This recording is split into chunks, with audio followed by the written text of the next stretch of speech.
Welcome to Pratap classes. दोस्तों, Pratap classes के YouTube platform पर आपका हार्दिक स्वागत है। आज हम बात करेंगे पशु परिचर परीक्षा के लिए स्पेशल एक टॉपिक है आपका जंतुओं में जनन, पाचन और श्वसन।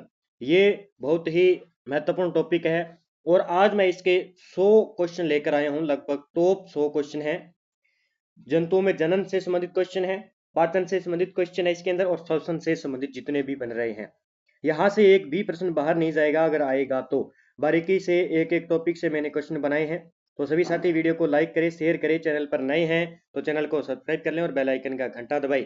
इससे पहले मैंने आपको जो भी एएओ एग्जाम हुआ था उसके प्रीवियस ईयर क्वेश्चन करवा दिए, कृषि पर्यवेक्षक के पशुओं से संबंधित पूछे गए करवा दिए, और एक एग्जाम था अपने एलएसए का। तो तीनों पेपर अच्छे तरीके से पढ़ लेना और अच्छे तरीके से रिवाइज कर लेना, वहां से भी प्रश्न आ जाएंगे।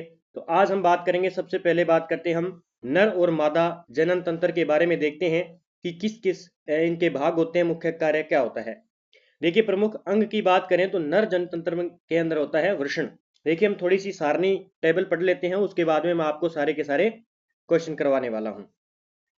वृषण की बात करें तो नर जनन तंत्र के अंदर कौन कौन से भाग होते हैं। तो वृषण होता है, एक शुक्र वाहिनी होती है और एक लिंग होता है, तीन होते हैं। फिर मादा जनन तंत्र में होता है अंडाशय, गर्भाशय और योनि।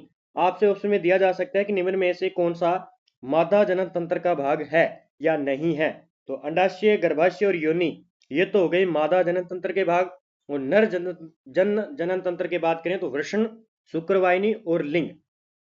अब देखिए, हम बात करें प्रमुख कार्य क्या होता है इनका। वृषण, शुक्रवाहिनी, लिंग, इनका होता है शुक्राणुओं का निर्माण करना। दूसरा अंडाशय, गर्भाशय और योनि, इसमें होता है अंडाणु का निर्माण। इसका मादा जनन तंत्र में किसका निर्माण होता है? अंडाणु का। और नर जनन तंत्र में शुक्राणु का। निषेचन का कार्य, शुक्राणुओं को मादा जनन अंग तक पहुंचाना इसका काम है। अंडाणु व शुक्राणु के निषेचन के लिए स्थान प्रदान करना। तो ये थोड़ी सी पॉइंट याद कर लेना। अब हम बात करते हैं स्पेशल जो नर जनन तंत्र के भाग व मुख्य कार्य। देखिए इसमें अलग अलग अंग बांटे गए हैं। कल मैंने जो पेपर करवाया था आपको एएओ को, तो उसमें पूछा गया कि निम्न में से कौन सा नर जनन तंत्र का प्राथमिक भाग है। तो देखिए, इसमें प्राथमिक अंग ये हो गए, द्वितीयक अंग हो गए, सहयोग अंग। नर जनन तंत्र के अंदर प्राथमिक अंग के अंदर होता है वृषण और वृषण कोष। ठीक है, ये होते हैं। वृषण का काम है, कार्य है शुक्राणु और पुरुष हार्मोन यानी टेस्टोस्टेरोन का निर्माण करना। और वृषण कोष का काम है वृषण को सुरक्षित रखने और शुक्राणु के निर्माण के लिए उचित तापमान बनाए रखना। इस कोष का ये काम है।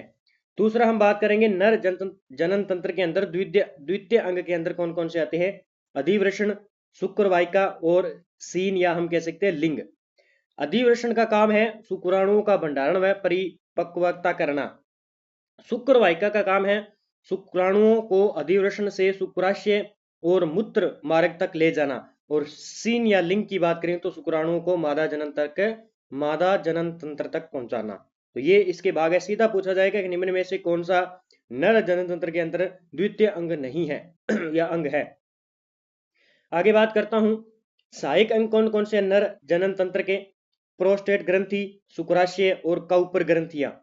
प्रोस्टेट ग्रंथि का काम है वीर्य में तरल पदार्थ जोड़कर उसे पोषण और गतिशीलता प्रदान करना। शुक्राशय की बात करें तो वीर्य के लिए तरल पदार्थ का उत्पादन, जो शुक्राणुओं के लिए ऊर्जा स्रोत के रूप में कार्य करता है। काकपुर ग्रंथि याद कर लेना भी नर जनन तंत्र में होती है। और मूत्र मार्ग को स्नेहन और अम्लीय प्रभाव को कम करने के लिए तरल पदार्थ का स्त्राव है। तो ये याद कर लेना, काउपर ग्रंथियां। अब हम बात करते हैं आगे। देखिए, मादा जनन तंत्र संरचना व कार्य। मादा जनन तंत्र संरचना व कार्य के बारे में देखिए। इसमें भी प्राथमिक लैंगिक अंग और द्वितीय सहायक लैंगिक अंग। देखिए, इसमें मादा जनन तंत्र के अंदर होता है अंडाशय, और दूसरा होता है अंडवाहिनी या डिंब वाहिनी, और तीसरा होता है गर्भाशय। और हम बात करेंगे एक और होता है इसमें योनि होता है, और योनि और भंगक्षेप। तो ये किसके भाग है? ये मादा जनन के भाग है, आपसे पूछा जाए तो एग्जाम में। तो प्राथमिक लैंगिक के अंदर अंडाशय आएगा ओनली। अंडाणुओं का निर्माण और महिला हार्मोन यानी एस्ट्रोजन व प्रोजेस्टेरोन का स्त्राव करता है ये। अंडवाहिनी व डिंब वाहिनी की बात करें तो अंडाणु को अंडाशय से गर्भाशय तक पहुंचाना निषेचन का स्थान है। दूसरा गर्भाशय, निषेचित अंडाणु का गर्भ रोपण और भ्रूण के विकास के लिए पोषण और सुरक्षा का काम गर्भाशय करता है। फिर हम बात करेंगे योनि की बात करें, शुक्राणु ग्रहण करना और शिशु के जन्म के समय मार्ग प्रदान करना इस योनि का काम है। योनि और भंग शेप की बात करें तो जनन तंत्र का बाहरी भाग यौन उत्तेजना और सुरक्षा में सहायक है। ये थोड़ी सी डिटेल मैंने आपको बताई है, थोड़ा सा याद रख लेना, ये भाग है, इसके अंदर एग्जाम में पूछा जा सकता है। अब हम बात करते हैं प्रश्नों की। सबसे पहले हम बात करेंगे पशुओं में जनन तंत्र के भाग में मुख्य कार्य से संबंधित एमसीक्यू प्रश्न करेंगे, जो एग्जाम की दृष्टि से हमारे लिए इंपॉर्टेंट होने वाले हैं। सबसे पहले मैं प्रश्न की बात करूं कि निम्नलिखित में से नर जनन तंत्र का मुख्य कार्य क्या है।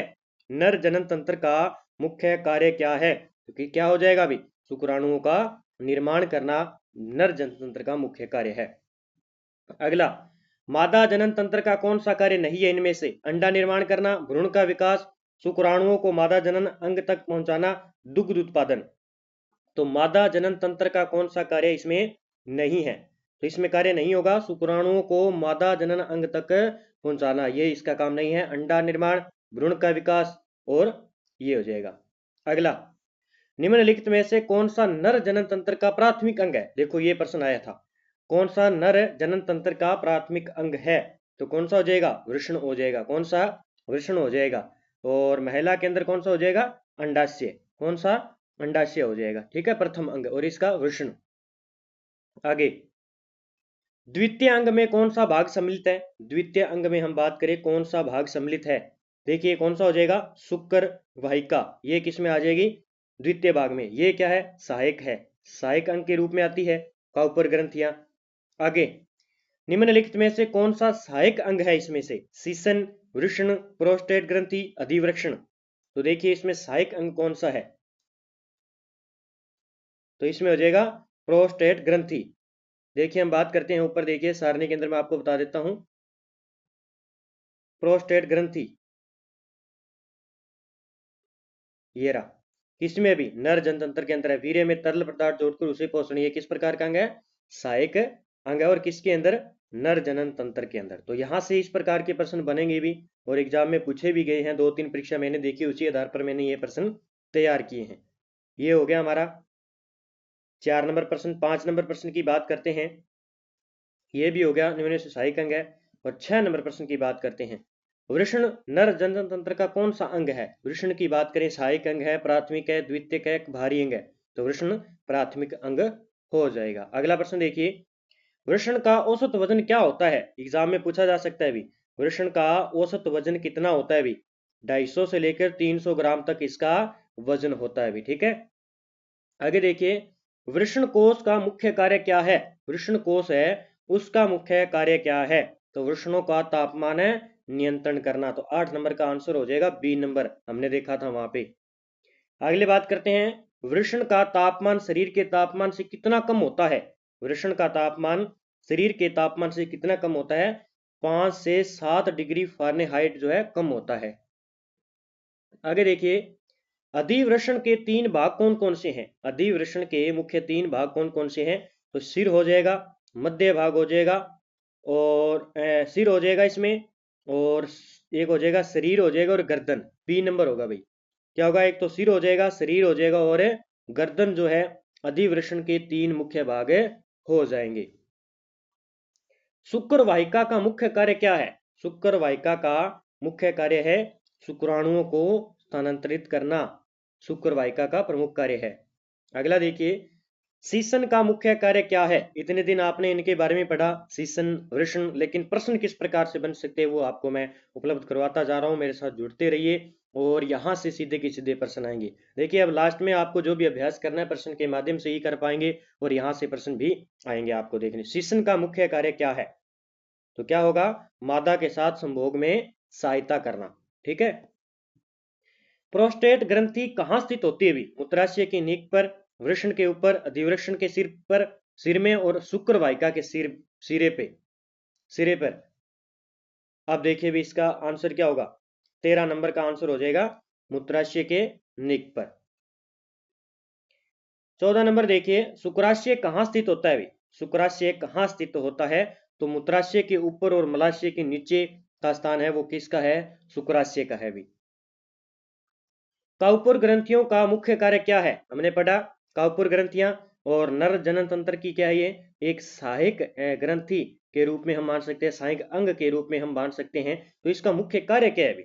इसका मुख्य कार्य है मूत्र मार्ग को चिकना बनाना। ठीक है, तो बारीकी से प्रश्न बन रहा है अभी, देखो अगला देखिए। लैंगिक संसर्ग से पहले काउपर ग्रंथियां क्या करती है? लैंगिक संसर्ग से पहले काउपर ग्रंथियां क्या करती है भी? ये सीसन के अगले भाग को चिकना बनाती है भी। जो लैंगिक संसर्ग है उससे पहले जो है काउपर ग्रंथियां किसका काम करती है? सीसन के अगले भाग को चिकना बनाती है। वीर्य में गंध का कारण क्या है? मोस्ट कर लेना, पक्का प्रश्न आएगा। वीर्य में गंध का कारण क्या है? तो इसमें एमिन्स पाया जाता है। क्या भाई? एमिन्स पाया जाता है। वीर्य का मुख्य कार्य क्या है? वीर्य का मुख्य कार्य है शुक्राणुओं को सुरक्षित रूप से महिला जननांगों में पहुंचाना। तो ठीक है, ये इस प्रकार के प्रश्न बनाए जा सकते हैं।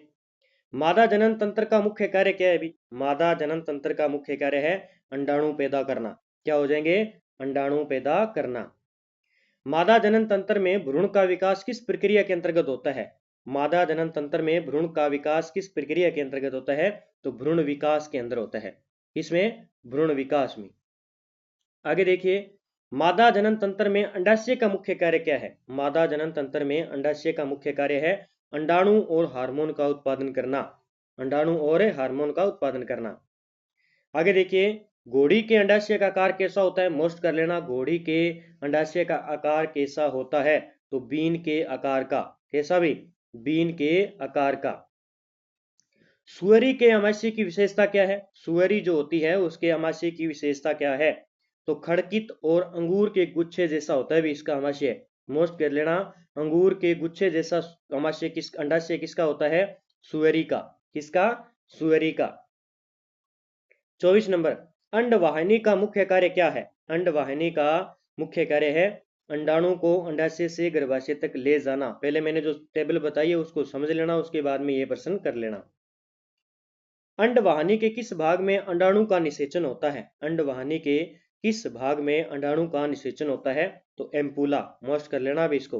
तो अंडवाहिनी के किस भाग में अंडाणु का निषेचन होता है? वो है एम्पुला। अगला प्रश्न है हमारा, इन फंडीबुलम का मुख्य कार्य क्या है? इन फंडीबुलम का मुख्य कार्य क्या है?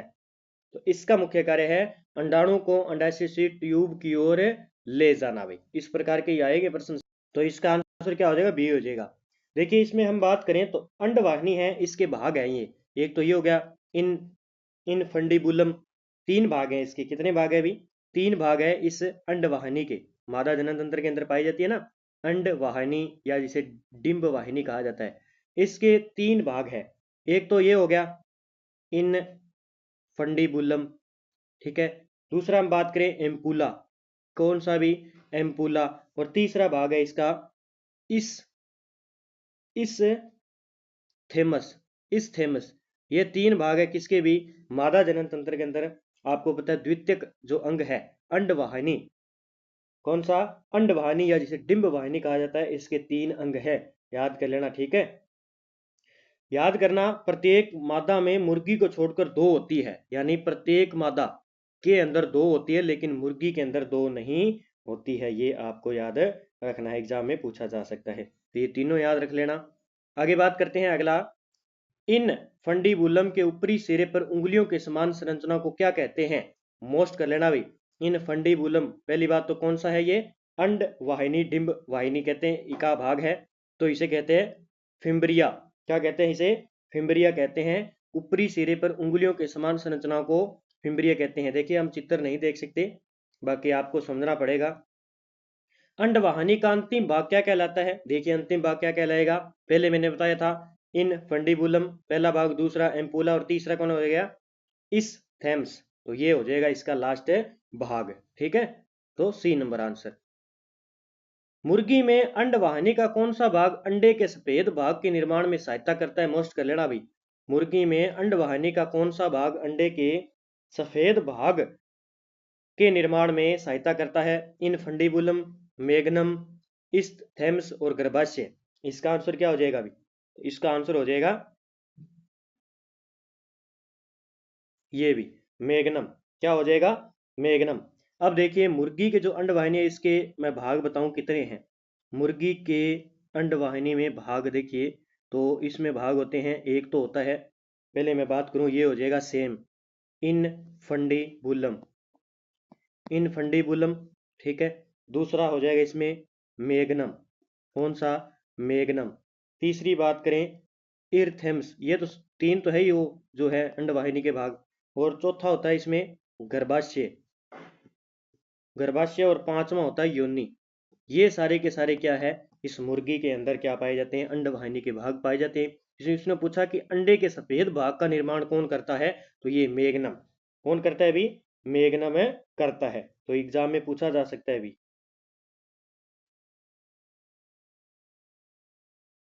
ठीक है। आगे देखिए, मुर्गी में अंडवाहिनी का कौन सा भाग केवल बाईं ओर पूर्ण विकसित होता है, मोस्ट कर लेना अभी, ये प्रश्न पूछा गया अभी। मुर्गी में अंडवाहिनी का कौन सा भाग केवल बाईं ओर पूर्ण विकसित होता है, तो कौन सा हो जाएगा, बाई अंडवाहिनी, ठीक है।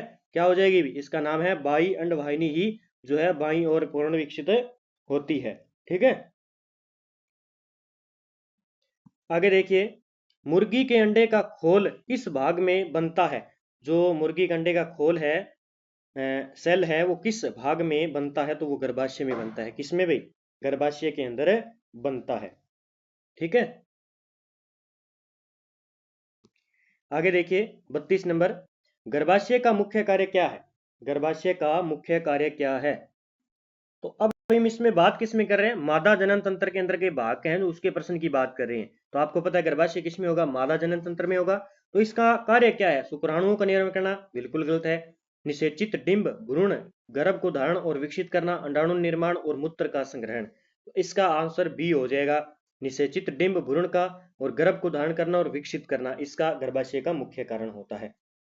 देखिए गर्भाशय की लंबाई लगभग कितनी होती है पशुओं के अंदर, 40 से 42 सेंटीमीटर, कितनी, 40 से 42 सेंटीमीटर इसकी लंबाई होती है, और चौड़ाई की बात करें तो 9 से 12 सेंटीमीटर इसकी चौड़ाई होती है, ठीक है। तो ये भी याद रखना है। फिर गर्भाशय की बात करें तो ये खोखला मांसल मोटी दीवारों से निर्मित एक प्रकार का अंग होता है मादा मादा जनन तंत्र के अंदर। और तीन भाग होते हैं इसके, मैं सबसे पहले बता देता हूं, गर्भाशय के तीन भाग होते हैं, गर्भाशय के तीन भाग होते हैं, भी कितने भाग होते हैं, तीन भाग। तीन किन कौन से, एक तो होता है श्रृंगी, इसका नाम है श्रृंगी पहला, तो दूसरा पिंड, ठीक है, और तीसरा भाग होता है इसका गर्भाशय की ग्रीवा, जिसे सीधे कहते हैं ग्रीवा। ये तीनों भाग याद रख लेने हैं, एग्जाम में पूछे जा सकते हैं कि गर्भाशय की भाग कौन कौन से इनमें से नहीं है। अब बात करते हैं अगले प्रश्न की, इसका आंसर बी हो जाएगा। घोड़ी के गर्भाशय का आकार कैसा होता है, भी वी आकार का, यू आकार का, टी आकार का, ओ आकार का। तो जो गर्भाशय है वो किस प्रकार का हो जाएगा, घोड़ी का, ये हो जाएगा भी टी आकार का, किस प्रकार का, टी आकार का जो है गर्भाशय पाया जाता है, ठीक है। याद कर लेना भी, मोस्ट कर लेना भी इसको साथ में। गर्भाशय के तीन भाग कौन कौन से अभी मैंने बताया, तो श्रृंगी, पिंड और ग्रीवा, ये क्या है, गर्भाशय के प्रमुख तीन भाग हैं। कुतिया के गर्भाशय का आकार कैसा होता है, कुतिया के गर्भाशय का आकार कैसा होता है भी, वी आकार का, मोस्ट कर लेना भी। कुतिया के जो गर्भाशय है उसका आकार होता है वी आकार का, ठीक है। आगे प्रश्न देखो, बच्चे रहित गर्भाशय की औसत लंबाई और चौड़ाई कितनी होती है, बच्चे रहित, तो इसकी लंबाई होती है कितनी भी, तो मैंने अभी बताया 40 से 42 सेंटीमीटर लंबाई और 9 से 12 सेंटीमीटर इसकी चौड़ाई होती है, ठीक है। तो याद रख लेना। अब बात करते हैं हम पशुओं में पाचन तंत्र के भाग में मुख्य कार्य। अब हम प्रश्न बात करेंगे पाचन तंत्र से संबंधित जो भी प्रश्न बन रहे हैं। पाचन तंत्र के कौन से भाग को आहार नाल कहा जाता है, पाचन तंत्र के कौन से भाग को आहार नाल कहा जाता है, भोजन पचाने और अवशोषण करने की नलिका को क्या कहा जाता है, आहार नाल के रूप में जाना जाता है। अगला प्रश्न देखिए हमारा, अगला प्रश्न है, निम्नलिखित में से कौन सा अंग, निम्नलिखित में से कौन सा अंग सहायक पाचन अंग के अंतर्गत आता है। अब वो सेम कहानी है कि कौन कौन से सहायक है और कौन कौन से हम बात करें। सबसे पहले मैं आपको बता देता हूँ, जो पाचन है इनको दो भागों में बांटा है, इस पाचन को कितने भागों में, दो भागों में बांटा है। सबसे पहले मैं बात करूंगा, पहला है आहार नाल, पहला भाग हो जाएगा इसका आहार नाल, और दूसरा भाग की बात करेंगे जितने भी सहायक पाचक अंग है, सहायक पाचक अंग। ये कितने प्रकार के हो गए? 2 प्रकार के। अब हम बात करते हैं फिर आहार नाल के भाग अलग अलग हो गए। जैसे आहार नाल की बात करूं, आहार नाल के भाग, आहार नाल के अंदर कौन कौन से आ जाएंगे? एक तो आ जाएगा मुख, फिर मुख के अंदर कौन कौन से आ जाएंगे? मुख के अंदर आ जाएगा होठ, ठीक है, तालू आहार नाल के अंदर, और आ जाएगा गाल। ये तो आ जाएंगे मुख के अंदर। फिर आती है ग्रसनी, दूसरा भाग। फिर आगे बात करें ग्रसिका, ये भी इसका आहार नाल का भाग है।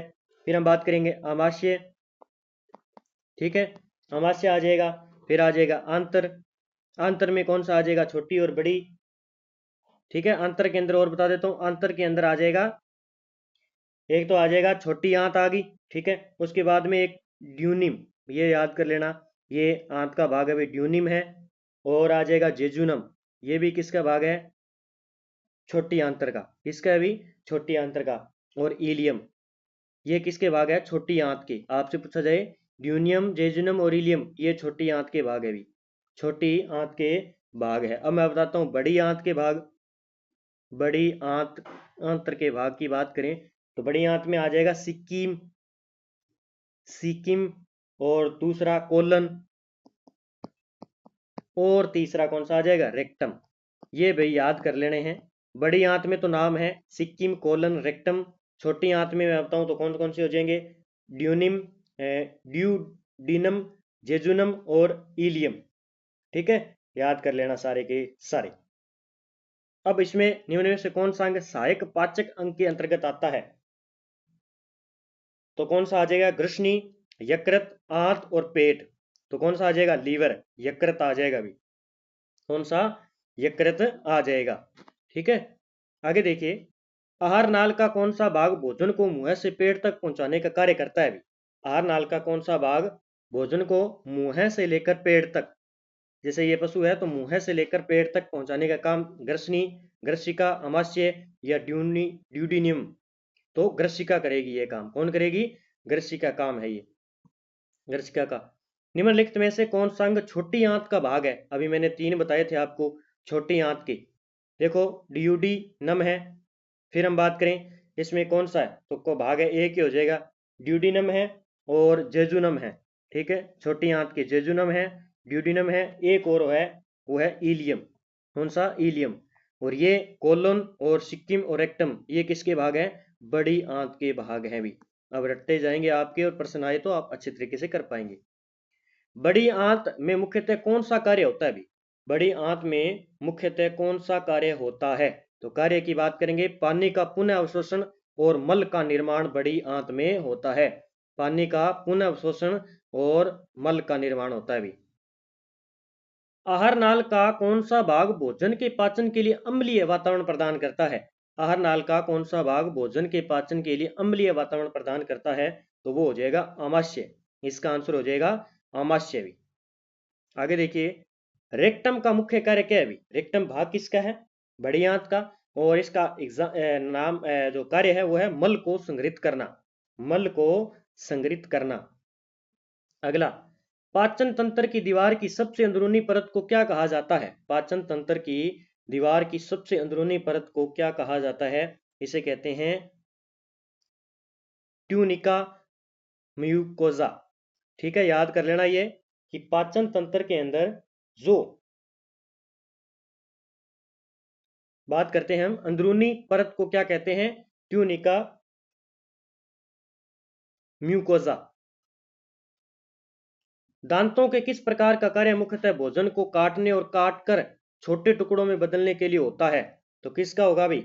ये काम करेगा इनसाइजर टिथ, ये काम करेगा, ठीक है, इनसाइजर टिथ, ठीक है। अगला, रुमंथी पशु कौन से होते हैं? जुगाली करने वाले पशु का अमाशय किस हिस्से में स्थित होता है? तो बाईं तरफ होता है भी, पशु के बाईं तरफ होता है। निम्नलिखित में से कौन सा पशु रुमंथी जुगाली करने वाला है? घोड़ा है, गाय है, सुअर है, कुत्ता है? इसमें बताइए भी। तो कौन सा हो जाएगा? गाय। ये क्या करता है? जुगाली करने वाला है। आगे देखिए, रुमंथी पशुओं का अमाशय कितना बड़ा होता है? रुमंथी पशु है उनका अमाशय जो कितना बड़ा होता है? उदर गुहा के 1/4 भाग तक, इतना बड़ा होता है अभी रुमंथी पशुओं का अमाशय। रुमंथी पशुओं के अमाशय का कौन सा भाग वास्तविक अमाशय कहलाता है? वास्तविक अमाशय तो ये कहलाता है अभी एम्बे एम्बोमेजम। एम्बोमेजम जो है वास्तविक अमाशय के रूप में जाना जाता है।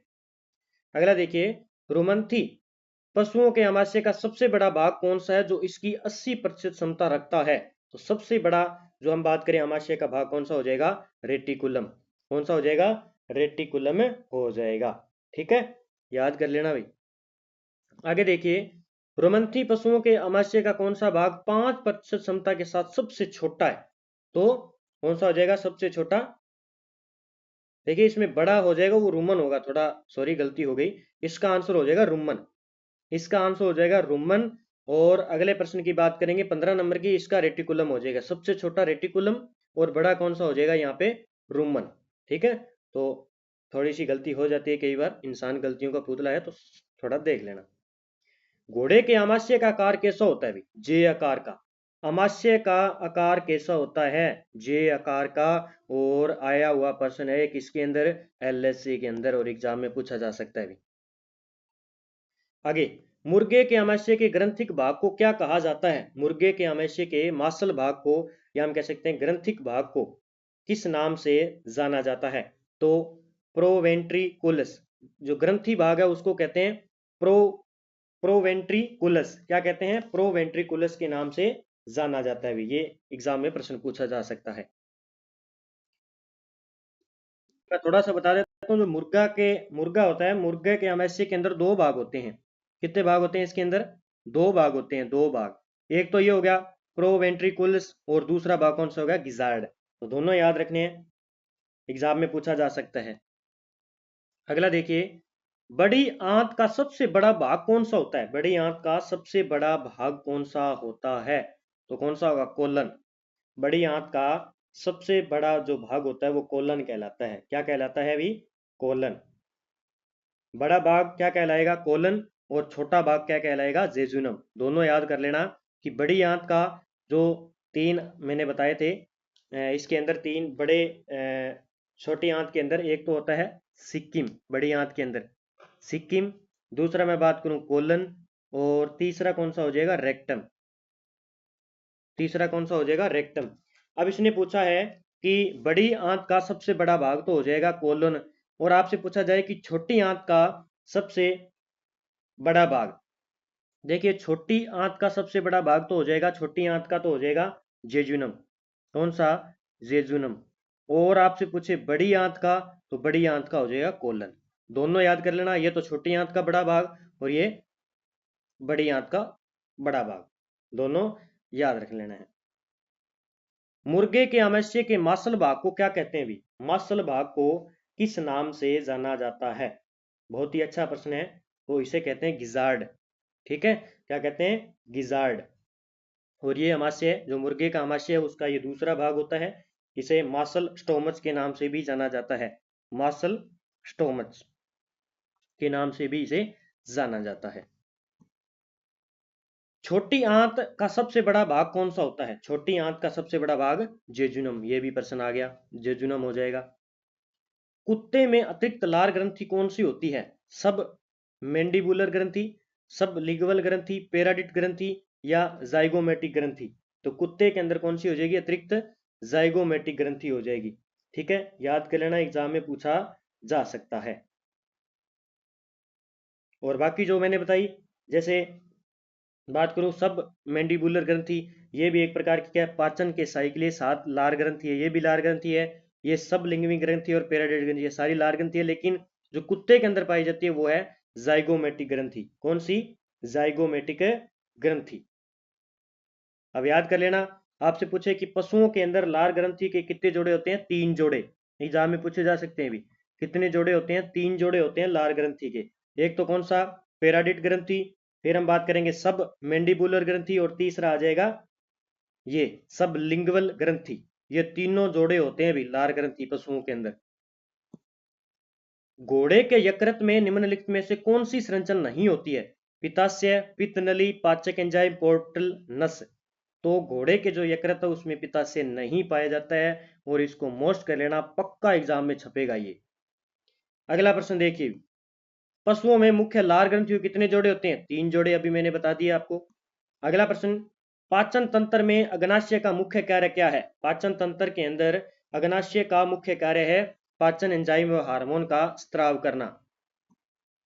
सुअर के यकृत का आकार कैसा होता है? सुअर के यकृत का आकार कैसा होता है? त्रिकोणात्मक। मोस्ट कर लेना भी इसको भी। अगला बात करते हैं हम, पशुओं में श्वसन तंत्र की प्रक्रिया व मुख्य कार्य। पशुओं में श्वसन तंत्र की प्रक्रिया किस प्रकार चलती है, कौन कौन से भाग है और इसके मुख्य कार्य क्या है? बाह्य श्वसन में क्या क्या होता है? जो बाह्य श्वसन होता है उसमें हम बात करें तो क्या होता है कि हम श्वसन तंत्र को 2 भागों में बांटते हैं। श्वसन तंत्र को 2 भागों में बांटते हैं, जिनका वैसे श्वसन तंत्र का मुख्य काम है हवा के आदान प्रदान को नियंत्रित करना। श्वसन तंत्र को हम एक तो बाह्य श्वसन और दूसरा हम कह सकते हैं अंदर वाला यानी आंतरिक। ठीक है, आंतरिक श्वसन। अब आंतरिक श्वसन क्यों कहते हैं? आंतरिक श्वसन का मतलब है कि शरीर के अंदर जो भी रक्त है और उत्तक के मध्य होने वाला जो भी गैसों का विनिमय है उसको क्या करना, सही करना। फिर बाह्य श्वसन के अंदर जैसे मान लीजिए कि वातावरण में स्थित गैसों का आदान प्रदान अंदर ग्रहण करने के लिए, जैसे O2 शरीर के अंदर ग्रहण किया जाता है जबकि CO2 को शरीर से बाहर निकाला, इस प्रक्रिया को बाह्य श्वसन कहते हैं। तो याद कर लेना, O2 ग्रहण की जाती है और कार्बन डाइऑक्साइड बाहर निकाली जाती है। तो इसमें आंसर हो जाएगा कि वायु कोषों और वातावरण के बीच गैसों का आदान प्रदान करना इसका बाह्य कोश श्वसन का उदाहरण है। कि जिस प्रक्रिया में रक्त और उत्तक के बीच गैसों का आदान प्रदान होता है उसे क्या कहते हैं? उसे आंतरिक श्वसन के नाम से जाना जाता है। अगला प्रश्न देखिए, अगले प्रश्न की बात करते हैं, श्वसन प्रक्रिया के दौरान वातावरणीय वायु को अंदर लेने की क्रिया को क्या कहते हैं? वातावरणीय जो वायु है उसको अंदर लेने की प्रक्रिया को क्या कहते हैं? तो उसको कहते हैं प्रश्वसन। याद कर लेना, प्रश्वसन के नाम से जाना जाता है। कोशिकाओं और वायु कोषों के बीच गैसों के आदान प्रदान की प्रक्रिया को क्या कहते हैं? एक तो कोशिका और दूसरा हम बात करें वायु कोषों के बीच गैसों का आदान प्रदान करता है, वो करता है फुफ्फुसीय श्वसन। कौन सा? फुफ्फुसीय श्वसन। जिस प्रक्रिया में शरीर से कार्बन डाइऑक्साइड को बाहर निकाला जाता है उसे क्या कहते हैं? जिस प्रक्रिया में शरीर से कार्बन डाइऑक्साइड बाहर निकाला जाता है उसे निःश्वसन कहते हैं। क्या कहते हैं? निःश्वसन। अगला, श्वसन तंत्र में कौन सा भाग आवाज उत्पन्न करने के लिए जिम्मेदार है? आवाज उत्पन्न करने वाले के लिए जिम्मेदार है, तो आपको पता है कौन सा हो जाएगा इसमें? स्वर यंत्र। कौन सा हो जाएगा? स्वर यंत्र। ठीक है, तो इसमें आपको बता देता हूं, श्वसन तंत्र के भाग की बात करूं तो इसकी जो प्रक्रिया किस प्रकार, जैसे नासिका गुहा आ गया। ठीक है, नासिका गुहा सबसे पहले, उसके बाद में आते हैं फेरिक्स। फेरिक्स क्या आ जाता है? फेरिक्स। फिर आता है स्वर यंत्र। स्वर यंत्र ये श्वसन के भाग है भी, तंत्र की संरचना है ये। फिर श्वास नली। ठीक है, उसके बाद में ब्रोकियोल्स। क्या होता है? ब्रोकियोल्स होता है इसके अंदर।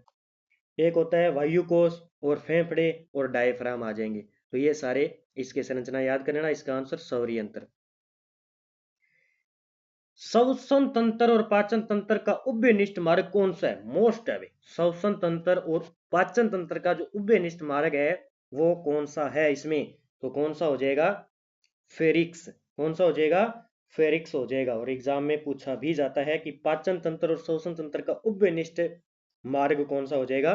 फेरिक्स हो जाएगा भी। ठीक है, जो अभी मैंने संरचना बताई।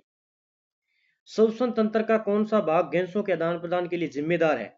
श्वसन तंत्र का कौन सा भाग गैसों के आदान प्रदान के लिए जिम्मेदार है? तो इसका आंसर क्या हो जाएगा? वायु कोश, या इसे एल्वियोली भी कहा जाता है। तो मोस्ट कर लेना, ये भी एक भाग है इसका। डायफ्राम, डायफ्राम है वो कहां पे स्थित होता है? डायफ्राम इसका भाग है, तो ये छाती और पेट के बीच में होता है। छाती और पेट के बीच में डायफ्राम होता है। नथुनों के बारे में कौन सा कथन सही है? पहली बात तो आपसे पूछा जाए कि नथुनों का संबंध किससे है?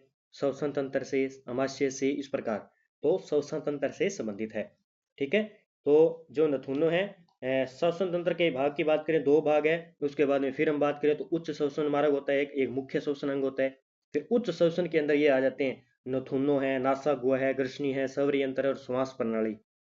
ठीक है, तो याद कर लेना नथुनों के बारे में सही आंसर क्या हो जाएगा इसका कि घोड़े के नथुने अंडाकार और अधिक चौड़े होते हैं। ये एग्जाम में पूछा जा सकता है, सही कथन ये है अभी। ठीक है। नथुनों की संख्या कितनी होती है आपसे पूछा जाए तो इसकी संख्या होती है 2, एक बायां और दूसरा दायां। एक और बात करें तो जो ये नथुने होते हैं ये किस आकार के, अंडाकार के होते हैं, और घोड़ों में ज्यादा चौड़े होते हैं, यानी घोड़े के नथुने अंडाकार और अधिक चौड़े होते हैं। ठीक है। नासा गुहा में कौन सा विशेष अंग गाय में अनुपस्थित होता है लेकिन घोड़े में पाया जाता है? गाय में नहीं होता लेकिन घोड़े में होता है। देखो भाई, एग्जाम में है ना, इंपॉर्टेंट प्रश्न है ये सारे के सारे। तो नासा गुहा में कौन सा विशेष अंग गाय में अनुपस्थित होता है लेकिन इसमें पाया जाता है? ये पाया जाता है भाई घोड़े में पाया जाता है। तो इसका आंसर क्या हो जाएगा? तो इसका हो जाएगा नासल डिवर्टिकुलम। याद कर लेना, नासल डिवर्टिकुलम ये किस में पाया जाता है? घोड़े में पाया जाता है, और एग्जाम में पूछा जाएगा ये। ठीक है, इसको नासल डिवर्टिकुलम, और ये गाय के अंदर नहीं पाया जाता है। ग्रसनी का कार्य क्या है? ग्रसनी का मुख्य कार्य है श्वास नली और भोजन नली को आपस में जोड़ना, इस ग्रसनी का मुख्य कार्य है। अगला देखिए, गाय और घोड़े के सवर यंत्र में कितनी उपास्थियां होती है? गाय और घोड़े के सवर यंत्र में कितनी उपास्थियां होती है? 4। कितनी होती है अभी? 4 उपास्थियां होती है। 4 उपास्थियों के मैं नाम बता देता हूं। गाय और घोड़ों के जो लेरिंग्स है, जिसे क्या कहते हैं? लेरिंग्स, यानी सवर यंत्र। इसमें एक तो होता है क्रिकोयड, ठीक है, उपास्थि। दूसरा हम बात करें थायोराइड, ठीक है। तीसरे का नाम करूं एरिटेनाइड, ठीक है। और चौथा एम्पीग्लोटिस। ये होते हैं सारे के सारे। ये 4 उपास्थियां पाई जाती है, 1, 2, 3 और 4। किसके अंदर? गाय व घोड़ों के अंदर। यहां से प्रश्न बन सकता है। ठीक है, इनमें में से किसमें गाय और घोड़ों के अंदर जो पाया जाता है? एक तो क्रिकोयड, थायरोइड और एरिटोनाइड और एम्पीग्लोटिस उपास्थियां। ठीक है, अब देखते हैं इनसे संबंधित प्रश्न। सवर यंत्र की सबसे बड़ी उपास्थि कौन सी है? सवर यंत्र की सबसे बड़ी उपास्थि हो जाएगी थायराइड उपास्थि। कौन सी हो जाएगी? थायराइड उपास्थि हो जाएगी। ठीक है, आगे एरिटेनोइड। एरिटेनोइड उपास्थि का आकार कैसा होता है? जो मैंने बताया, एरिटेनोइड जो उपास्थि है इसका आकार होता है किस आकार का होता है अभी? तो ये पिरामिड के आकार का। किसका? पिरामिड के आकार का। पिरामिड के आकार का होता है अभी ये उपास्थि। ठीक है, अगला, कौन सी उपास्थि पत्ती नुमा प्लेट के समान होती है? कौन सी उपास्थि पत्ती नुमा प्लेट के समान होती है? तो एम्पीग्लोटिस उपास्थि। अब सारे प्रश्न क्लियर हो गए ना सारे के सारे। क्रिकोयड उपास्थि का आकार कैसा होता है? ये रह गई थी हमारी। तो इसका आकार होता है अंगूठी के समान। तो ये 4 सवर यंत्र के उपास्थि हैं। याद कर लेना, हो सकता है एग्जाम में पक्का पूछा जाए एक प्रश्न। श्वसन प्रक्रिया में हवा एल्वियोलस यानी वायुकोश तक पहुंचने के लिए कौन कौन से भागों से होकर गुजरती है? अब ये एक क्रम है, ये एग्जाम में पूछा जा सकता है, यानी शुरुआत से लेकर लास्ट तक। ठीक है, तो ये याद रखना है, एग्जाम में पक्का प्रश्न यहां से पूछा जा सकता है। तो जो एल्वियोलस है इसे वायुकोश कहते हैं। क्या कहते हैं? यहाँ पे वायुकोश कर लेना अभी यहाँ पे वायुकोश। तो इसका आंसर क्या होगा? इसमें नासिका गुहा, फिर श्वास नली, फिर ब्रोनकाई, फिर ब्रोनकियोल्स। तो इसका क्रम ये चलता है। किस प्रकार? इस प्रकार उनकी प्रक्रिया मैं बता देता हूं। जैसे मान लीजिए हवा माशक के मध्य से प्रवेश करती है सबसे पहले, उसके बाद में ये कहाँ जाएगी? नासिका गुहा में। कहाँ पे? नासिका गुहा। और फ्रेंक्स, मैंने आपको तंत्र बताया था एक, फ्रेंक्स से होती हुई श्वास नली में। उसके बाद में यह जाएगी श्वास नली से ब्रोनकाई और ब्रोकियोल्स में प्रवेश करती है। और उसके बाद में कहाँ जाएगी ये? इसका आंसर हो जाएगा ये वायुकोश के अंदर। लास्ट में कहाँ जाएगी? वायुकोश।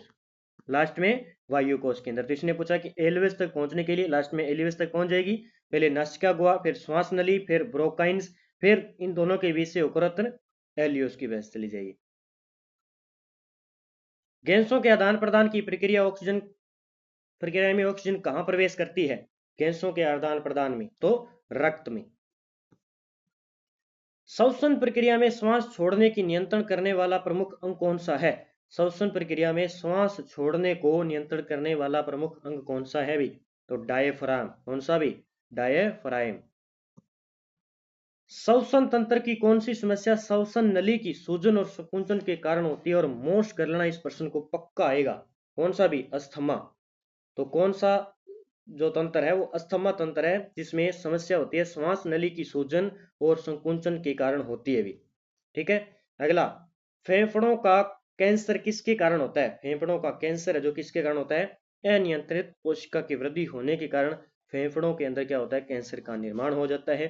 तो आज के इतने ही प्रश्न थे, लगभग मैंने बारीकी से आपको अच्छे तरीके से करवा दिया है, और अच्छे तरीके से आपको एग्जाम के लिए महत्वपूर्ण भी होंगे।